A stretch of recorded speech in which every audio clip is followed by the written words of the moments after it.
seenaa Faransaay keessatti walgahii yeroo jalqabaatiif taasifamee ture. Maal walgahiin mata dureen isaa shamarran nafsee qaban moo hin qaban kan jedhu ture. Seenaa ajaa'ibaa wayii isinitti himuuf hin dhufe warroonni irraan tanaa mirga shamarranii jedhaniitiin islaamummaa ol akka waan kennaniifitti yaadan.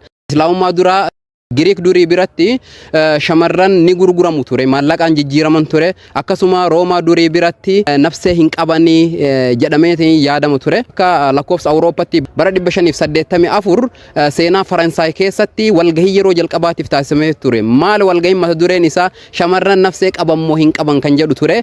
Caalmaa sagalee tokkootiin kan mo'ame waan isin ajaa'ibu. Akkasuma walgahiin lammaffaan bara 585 gaggeeffameen erga nafsee qabaattee nafseen isii kadhiiratti walqixaa kan jedhu ture.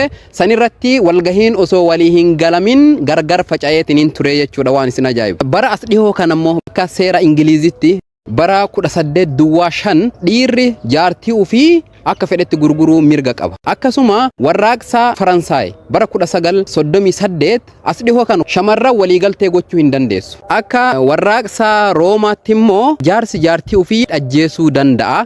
Akkasuma lakkoofsa ummataa keessa hirmaachuu hin danda'an. Akka malee garaa nama nyaata. Akkamitti namni haadha ofii nafsee qabaachuu shakka? Akkamitti haadha ofii lakkoofsan ala godha? Seenaa Arabaa keessatti immoo Nabi Muhammad sallallahu alaihi wasallam ergamuu isaaniitiin duratti shamarri takka dhalatte taanan nafsi mawajjiin awwaalamtee. Ameerikaa keessatti shamarran mirga qabaachuu isaanii kan labsame bara 1920 ganaas dhihoo kana jechuudha. Kanaaf islaamummaan haga dhufe mirgi shamarranii kan haala gaariin kabajame jechuudha. Jannanni koomee haadhaa jala jira jedhameetiin kan labsame. Shamarran dhiira walqixa ta'u. Yaa ayyuhan naasu innaa khalaqnaakum min dhakarin wa unthaa waja'alnaakum shu'uuban wa qabaa'ila lita'aarafu inna akramakum 'inda Allaahi atqaakum. Nabiratti irra caalan isaa nama sodaate qofa malee dhiira miti.